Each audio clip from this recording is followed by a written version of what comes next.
Hello, Bronco fans everywhere. Welcome to Elevation Orange on the MHRT network. This is a show that is about the Broncos' last game played, and it's going to be every Monday throughout the entire season. So, welcome to the very first episode of Elevation Orange. I'm your host, Bronco Bill. I'm not really too sure what's elevated other than my frustration and my just blood pressure when watching these games and the losses that are mounting every single week with this team. We have a brand new head coach in Sean Payton. He's a Super Bowl winning head coach with the New Orleans Saints. He knows what he's doing, or does he? He even made comments today in his presser that he has to do a better job in coaching the players in the red zone and calling the plays. Isn't that something that you work out during OTAs and preseason and all of that? You wait till game 5 to make that statement? Is this sounding like Nathaniel Hackett? Guess what, guys? Yes, the Broncos played the Jets in week 5 of the NFL 2023 season. It was, I don't care what anybody says, it was a revenge game for Nathaniel Hackett. For all of those things that Sean Payton said about him in a negative light that you don't do with your colleagues. You may think it, you may want to say it, you may even tell your closest friends and confidant, whatever, but you don't go on a radio talk show or a TV talk show and smash the coach that you replaced. You don't do that. And when that happened, I knew immediately that was going to be bulletin board material for week 5. And it came and reared its ugly head. Did Nathaniel Hackett ever say anything about being a revenge? No, he played it down. Why? Because he let his team do the talking for him. Look at the game, guys. Look at the game. Our defense is absolutely preposterous. It is, pathetic, I should say. Absolutely pathetic. We can't stop the run. We leave guys wide open in the pass. We don't put any pressure on the quarterback. Yes, we sacked Zach Wilson, the quarterback of the Jets. Oh, by the way, who's a backup because Aaron Rodgers is out for the year with an injury and an ankle or Achilles.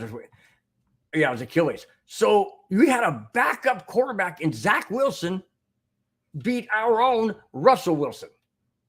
And that defense of the Jets was all over Russell Wilson. We had turnovers. We start out the game 3 and out. Then we get a muffed punt by Mims that turned into a field goal. Yes, it was just a field goal, which is the best case scenario. Well, the best case scenario would have been a turnover or missed field goal, but it was the second best case scenario. You didn't want them to score a touchdown there, that's for sure. So the thing of it is, in this game, is it's mistakes after mistakes after mistakes after mistakes. Constantly. Not only this game, but the entire season. So the final score was 31-21 Jets. Okay? And I even said in my predictions on my show, and by the way, just to let you guys know, Broncos Breakdown on Friday is not going anywhere. Okay? Broncos Breakdown is still going to be there. This Elevation Orange is only for a recap of the Bronco games until the end of the season. That's all we're doing. I didn't say postseason because I don't think we're getting there. Obviously, we're 1-4. Let me continue. Denver has allowed 755 yards rushing the past 5 games? Nope, 3 games. The past 3 freaking games. Yes, Miami ran all over us like nobody's business. They did. But so did the Jets. I continue. And that's an average of 251.7 yards per game. 251.7 yards a game. Okay, that's not counting the passing yards. That is the most in NFL team history and third most in the NFL the past 40 years. That's right, 40. 40 years. 40 years. All right, now I'm going to pose out a question out there to everybody out there. Just want to jump in here real quick. Avatar always rides shotgun on the on any one of the shows, and he says, "What's up, Broncos country and 2023 NBA champs, Nuggets Nation?" Absolutely. Avatar, always thanks for being in the chat and being part of the show. Even the inaugural show of this one. So thanks so much for being there. All right, let me ask you guys a question. Was this worse than the Miami blowout of 70-20? The reason why I asked that is because Nathaniel Hackett was the offensive coordinator, or is the offensive coordinator on the New York Jets. Okay? Is losing to Nathaniel Hackett's offense of the Jets worse than the 70-20 beatdown by the Miami Dolphins? What I say is absolutely 100% yes. This is worse. Why? Think about it, guys. We've lost to, Josh McDaniels, former Bronco head coach. We've lost to Nathaniel Hackett, former Broncos head coach. And we've lost to Vic Fangio on the Dolphins, former Broncos head coach. Is this a head coach issue of starting to look like that? It's starting to look like that a lot. And I'm not liking it one bit, because Sean Payton was supposed to come in here and fix Russell Wilson. And when Russell Wilson fumbled the ball late in the game and it was scooped up by the Dolphins on the sideline, and I'm sorry, not the Dolphins, the Jets on the sideline, and ran it back for a touchdown, Sean Payton got into Russell Wilson's face when Russell Wilson came off on the sidelines, and Russell Wilson kept walking right on by. Is there division within the Broncos coaching of Sean Payton and Russell Wilson? Absolutely. Sure looks like it. Sure looks like it. And this game even gets uglier as we go. I mean, this whole season gets uglier. Going back to the whole Nathaniel Hackett, is this game worse than the Dolphins beatdown against the Broncos? And I say absolutely yes, for two reasons. Here's the first and foremost reason. Because Sean frickin' Payton said to his own coaches and players, do not say anything in the media. Anything negative in the media. Keep your mouth shut. Don't go on Twitter. Don't go on YouTube. Don't go social media. Don't do anything. Keep your mouth shut. We don't want any bulletin. We don't want any bulletin material out there. And then he goes and shoots his mouth off on television in an interview how bad Nathaniel Hackett was as an NFL head coach. And I quote, the worst in the NFL, in the history of the NFL, end quote. Hey, Sean Payton, last year under Hackett, the Broncos were 2-3 after 5 games. Now we're 1-4. So maybe you should look in the mirror. Maybe you should look in the mirror. And first and foremost, the second reason why this is worse is because it was the revenge part. Nathaniel Hackett got the last laugh. He didn't have to say anything or do anything. Not only that, but what an embarrassment to lose to the Jets. I mean, the Jets are no juggernaut. They're not a superpower. They were 1-3 along with us. Now they're 2-3. Why? Because Hackett is smiling all the way to the bank. He even got a game ball. I believe it was by the owner. Got a game ball for beating Sean Payton and the Broncos in a revenge game. I don't care what anybody says. It was a revenge game, and Nathaniel Hackett knew it. He knew it, and he wanted it badly. Plain and freaking simple. Plain and simple. He wanted it, and he got it.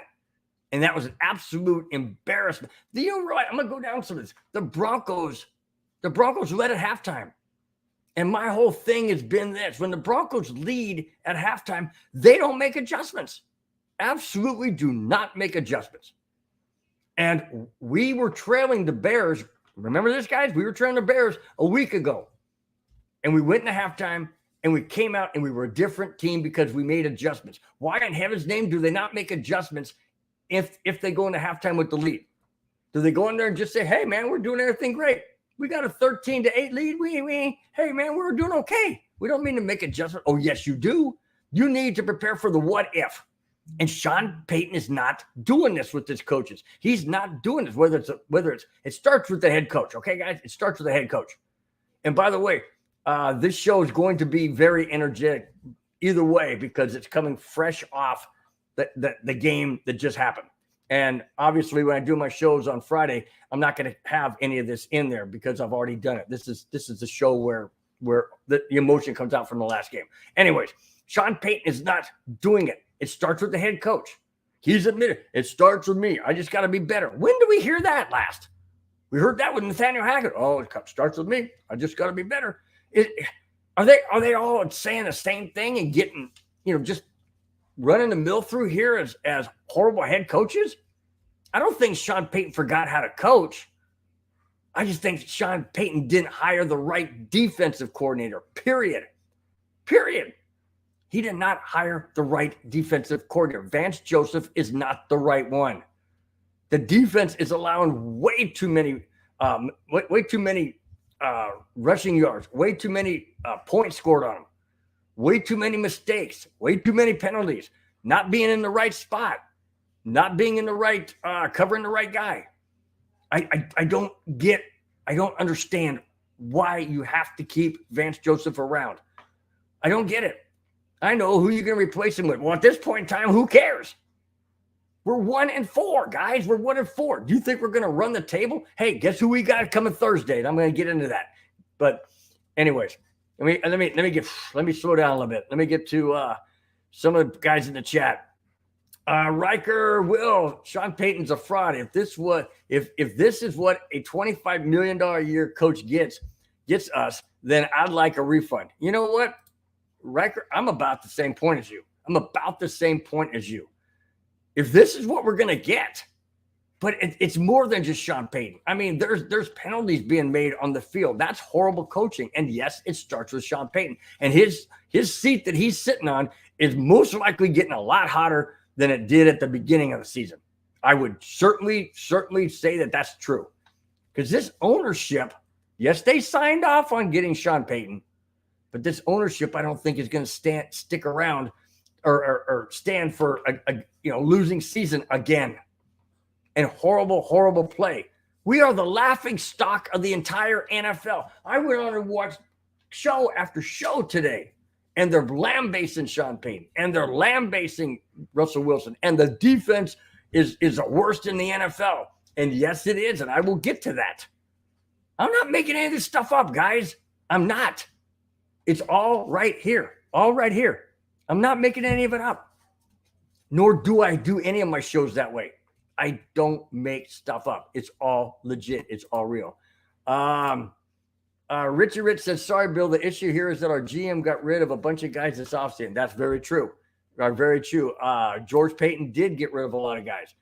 And that's never good either.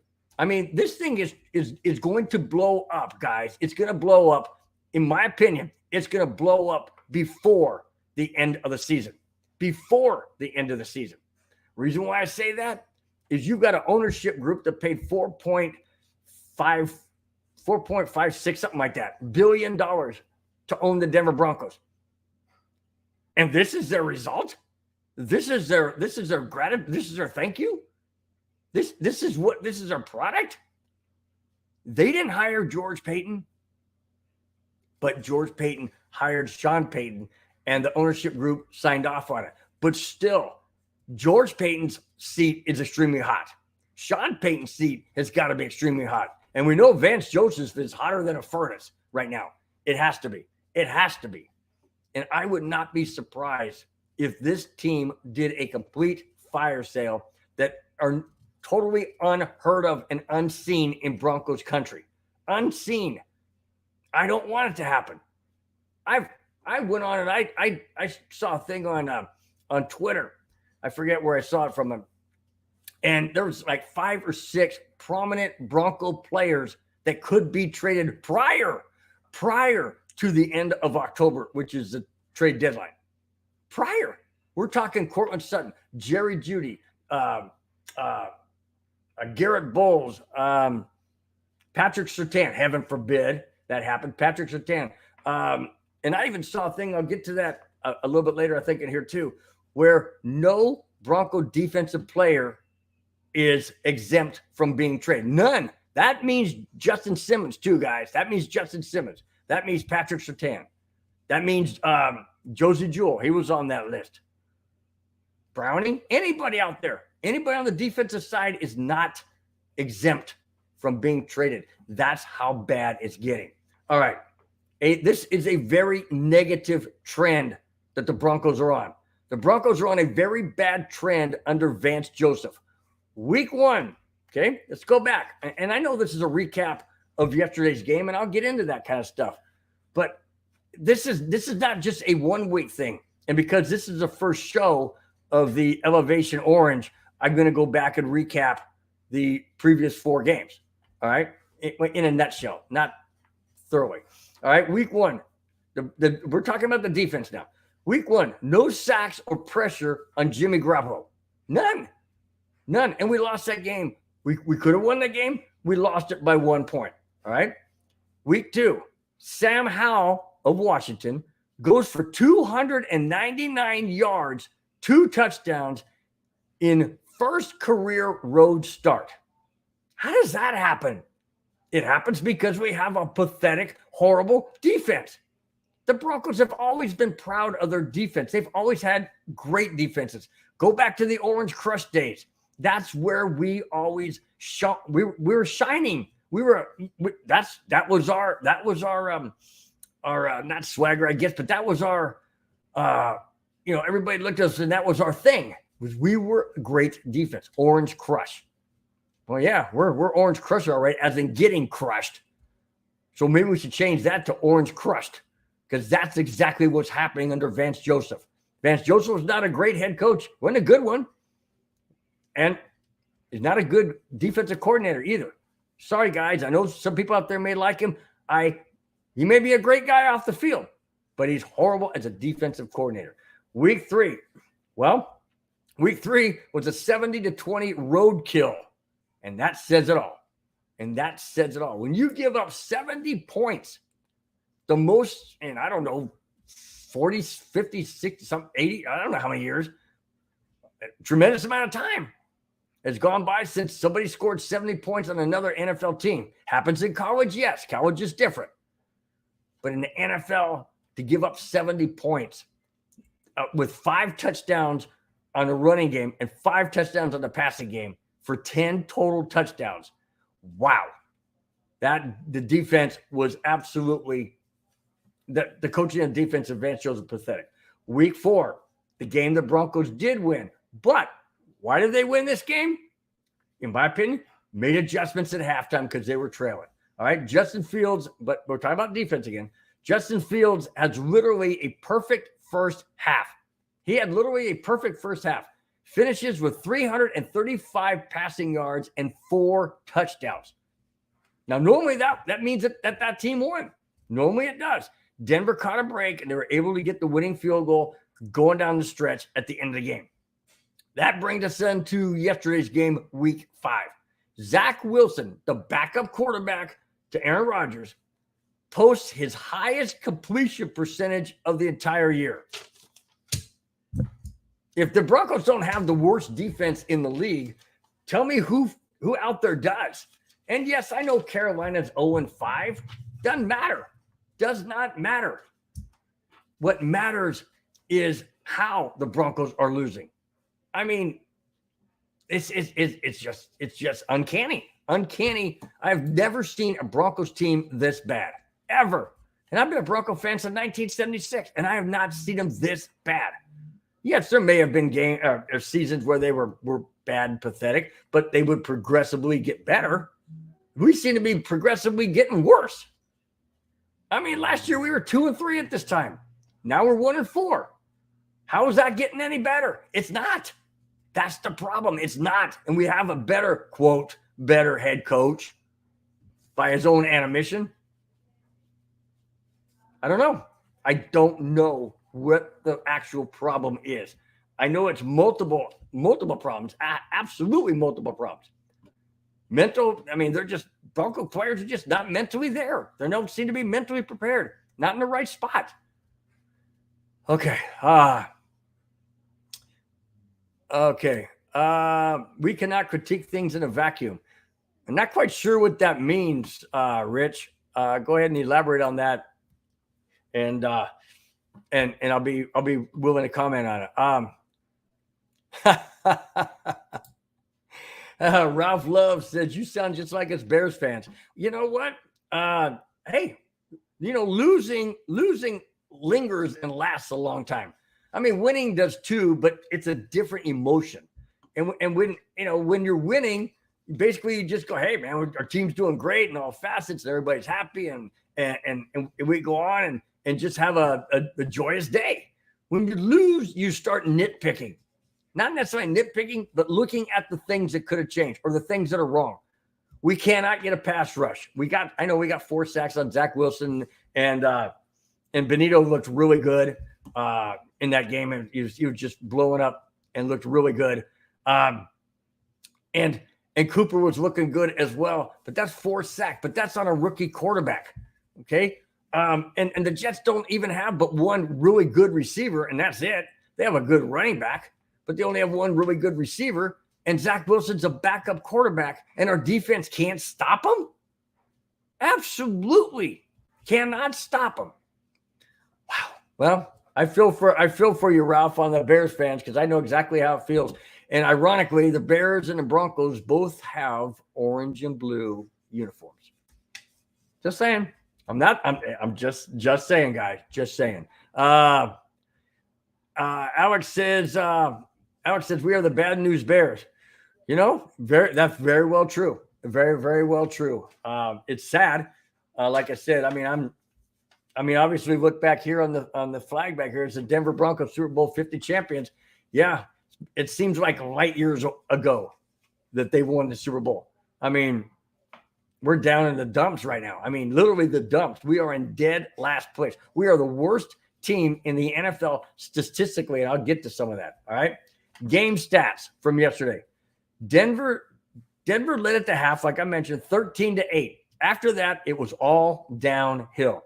Denver could only muster 8 points in the second half while giving up 23. That is, the Broncos scored 1/3 of what the Jets scored in the second half. 1/3. That's it. And yet we scored 13 in the first. We could only get 8 in the second half. So, again, what's the issue? What's the problem?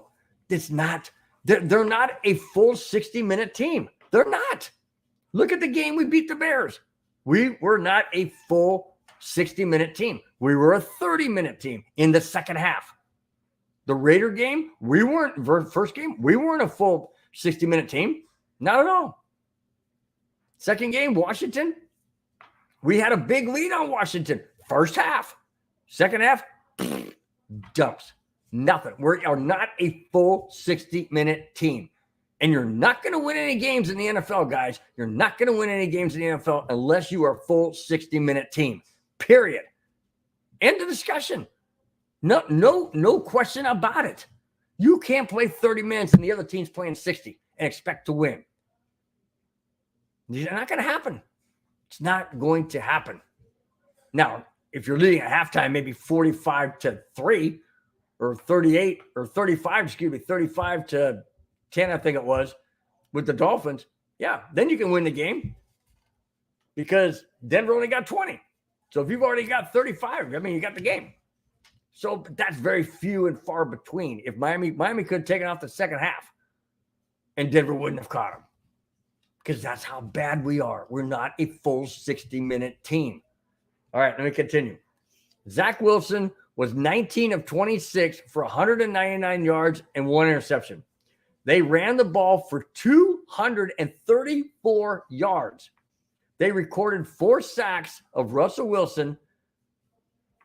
Okay, that's the Jets. Now, Russell Wilson was 20 of 31 for 196 yards and 2 touchdowns.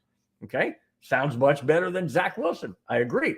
But the Broncos only ran the ball for 139 total yards. They fumbled. There it is again. They fumbled 4 times, losing 3 of the 4. The defense did get 4 sacks on Zach Wilson, but it wasn't enough. Those fumbles, those turnovers, they're death nails on a team. Absolutely death nails. Now, yes, Denver got an interception by Patrick Surtain. Incredible interception. Just reached around like with one hand. That was amazing. But It's not enough. Denver is not a full 60-minute team. I'm sorry, they're not. And until they become a full 60-minute team, we are going to see results just like this. Okay? And we got some teams that are beatable on the schedule. We still got the Texans. They're looking better. We got the Texans, we got the Browns, we got the Packers. Who else do I think we can beat? Let me go through there real quick. Well, the Lions don't look beatable anymore. That's for sure. Buffalo looks beatable, but it's in Buffalo. The Browns kind of look beatable, but I don't know I don't know what Broncos team we're gonna see. We dang sure haven't seen a full 60-minute team, that's for sure. So I'm not sure if we're gonna win another game. And we got a juggernaut in a game this Thursday, and I'll get to that in just a minute. Worst defense ever recorded. Okay? I'm not making this stuff up, guys. Worst defense ever recorded. According to DVOA, which I'm not quite sure what that is, but DVOA metrics, the Broncos have the worst defense the NFL has ever seen. Not just seen this year, or not just seen by a Broncos team, the worst team or worst defense the NFL has ever seen through the first 5 games of an NFL season. Back in the record books, Denver. Back in the freaking record books for the wrong reason. Let's take a look at some key areas of rankings that the Denver Broncos defense is through the first 5 games of the 2023 NFL season. The Broncos points per game allowed is 36.2 per game. Dead last in the NFL, ranked 32. 450.6 total yards given up per game, ranked 32nd, dead last. 187.6 rushing yards per carry, ranked 32nd, dead last. 5.9 rushing yards per carry given up, ranked dead last, 32. 263 passing yards total per game given up, ranked 29th. 124.6 quarterback rating for opposing quarterbacks. 124.6. Ranked 32nd, dead last. 12 sacks allowed. 12 sacks gotten by the defense. Ranked 21st. 40.7% on third down, ranked 18th. Those are the 2 best categories for the Broncos defense. But 18 is still more than half the league, and there's 16 AFC teams and 16 NFC teams. The Broncos are ranked 18th and 21st in the entire league. 18 and 21st.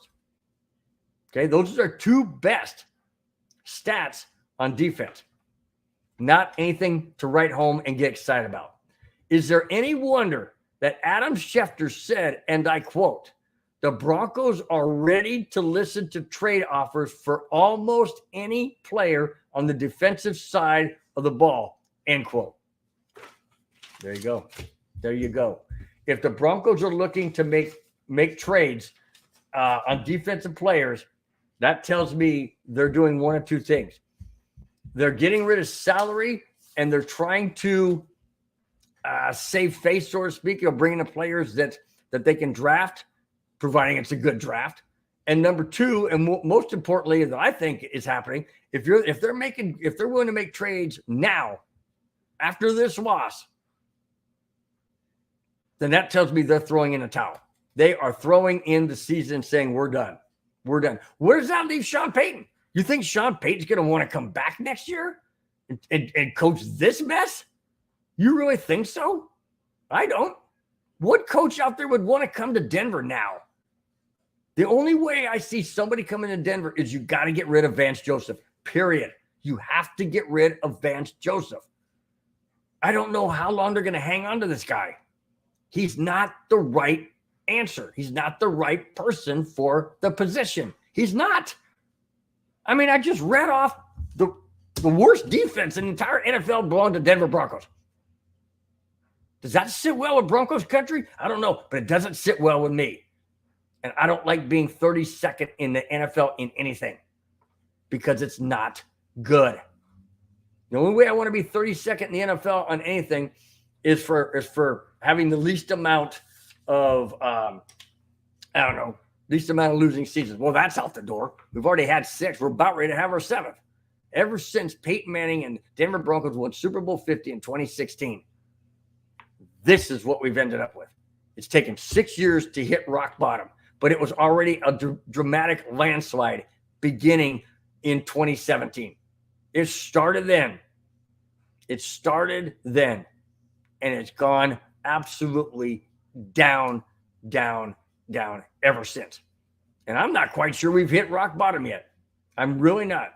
I think when we hit rock bottom and the owners finally say enough's enough, that's when the Broncos are going to have a fire sale like nobody has seen before in Broncos country. I don't want to see it. I don't want to see bags over the fans' heads in the stands. I don't want to see empty seats. I don't want to see it. But I would understand if people stay away.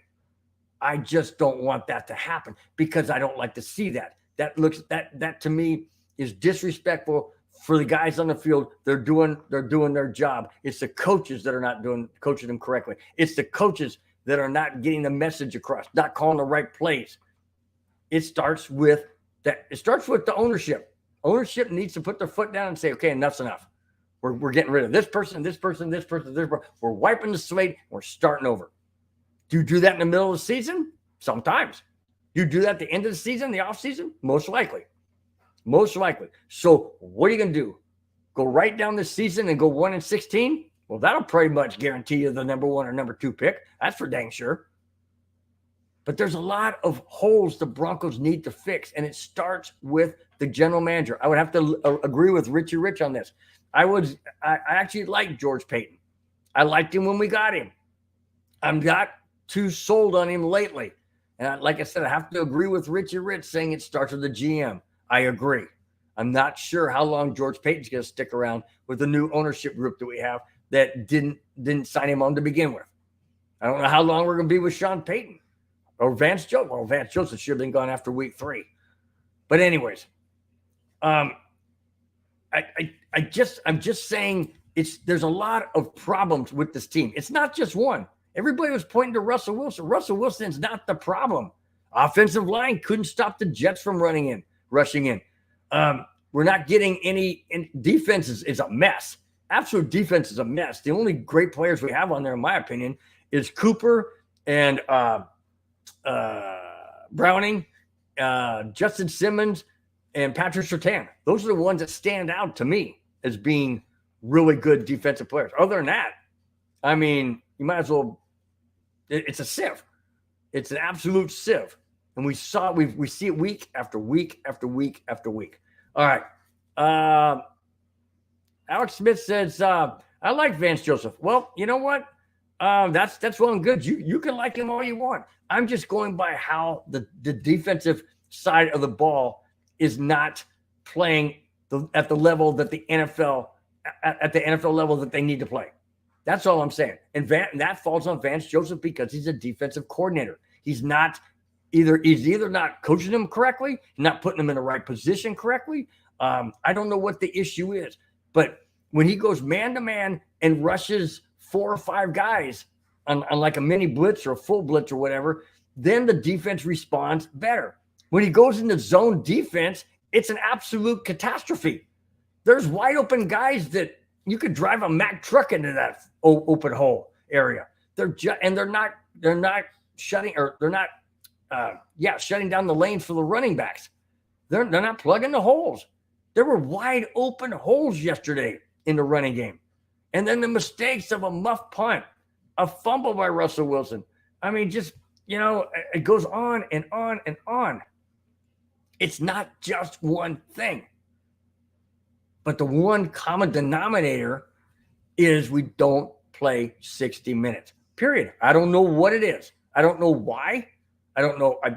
I have my ideas, like I mentioned, that they don't make adjustments at halftime. I don't know what it is. Absolutely do not get it. But I do know one thing. Russell Wilson and Sean Payton are butting heads already, and we're only in week 5. We got 12 more games to go, guys. 12 more games to go. Is it going to get uglier? In my opinion, absolutely. I don't see any way it can't. We have Kansas City on Thursday. We have Green Bay the following week, and then we got the Chiefs again. So two out of the next 3 games, we have the Kansas City Chiefs. Do you think we're going to win any one of those games? You do? If anybody out there says, "Oh yeah, we can win," sure we can, but we're not. I mean, come on. We couldn't beat Washington. We couldn't beat the Raiders. We couldn't beat the Jets. And now you think we're going to beat Kansas City? You thought 70-20 was bad? Could be a lot worse than that.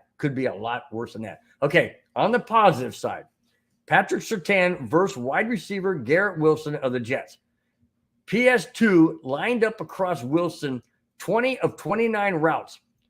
Surtain allowed just 1 reception for 12 yards, had an interception, that one I was telling you about with the one hand, had an interception on 4 targets with an average target separation of only 1.6 yards. Wow.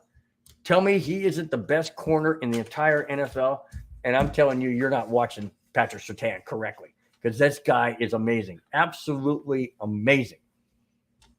If he's on the trade block, I am going to be livid. Just absolutely pissed off and livid. Absolutely no doubt. To give up your best corner, that's stupid. That, to me, is stupid. Now, I say go out on the draft and get another corner. Is there only one Patrick Surtain in the league? Probably. In the world? Yeah, probably. Just like there's only one Patrick Mahomes, Peyton Manning, John Elway. Same thing. There's not 2 of the same kind. They can be similar, but Patrick Surtain is the real deal. They cannot trade away their cornerstones. They got to build around Patrick Surtain and Justin Simmons and Cooper. They got to. Josie Jewell, Browning, they got to work. They got to build around these guys. You don't destroy your entire core of the defense that are good players and expect to build up. How are you going to build up on nothing? You don't build a house without a foundation. You got to have a foundation. The foundation for the Broncos defense is Patrick Surtain, Justin Simmons, Cooper, Browning, and the likes. Those are the core players. You got to keep them, and they better not trade them. And I'm scared to death about a fire sale. And we only got a couple more weeks left before the trade, and I'm scared to death that we're going to wake up one morning finding out that half of our core players are gone. That would not be a smart move, in my opinion. All right, let's wrap this first show up of the Elevation Orange. And here it is. Up next, Kansas City Chiefs, Thursday night. On a very short week, the Broncos will head to Arrowhead for Thursday night primetime showdown with the Kansas City Chiefs. If the game against the Jets was bad, this could be even worse. The Broncos rankings compared to Kansas City as of now, after 5 games, heading in on Thursday, here are the rankings of each of the teams. Denver, 15th on offense. Okay, right in the middle of the pack, 15th on offense. Kansas City, 6th on offense. Denver, 32nd on defense. The worst it can get is 32nd. Kansas City, 13th on defense. Denver, 12th on passing. Kansas City, 6th on passing. Denver, 17th in rushing. Kansas City, 11th in rushing. There's not one stat going into the Kansas City game on Thursday that the Broncos are better at than the Kansas City Chiefs. None whatsoever. Do the Broncos have a chance to win come Thursday? Yes, they do. Do I think they're going to win on Thursday? I'll let you know that on my show this coming Friday. That's it, guys. Thanks for watching the inaugural show of Elevation Orange. I hope you guys enjoyed it. I didn't enjoy it nearly as much as I would if I was talking about a win, but this is going to be basically the reaction Monday, so to speak, of the Broncos' previous game the week before. So next week, I'll be doing it on Monday again from the game that was on Thursday, or this coming Thursday, against the Kansas City Chiefs. Until then, guys, you know the shows around the around the network. You know them. So pick out the ones you like. Watch all of them. They're Monday through Friday, along with the Neighborhood, which will be this Thursday. But normally it's on Sunday, but it'll be this Thursday. It'll be the Broncos Neighborhood. We're also going to start up the Avalanche Neighborhood once again. Not sure which games we're going to do, but Douglas Creevy will have that posted on the website as well as across the different streaming platforms. All right, guys, let me go down the list real quick of those in the chat. It was Avatar, Riker, Will, Richie Rich, Ralph Love, and Alex Smith. Thank you guys so much for being in the chat. I really appreciate you guys being here. And until we talk to you on Thursday for the Broncos at the Chiefs game. Till then, guys, have a great rest of your week. We will talk to you then. Take care. Bye-bye. Hey, Bill, I'm in the mood for a switch up. I hit the function, hit the rose till I hiccup. I hit the stage and leave with money that's a stick up. She picture perfect, so I told him I'm a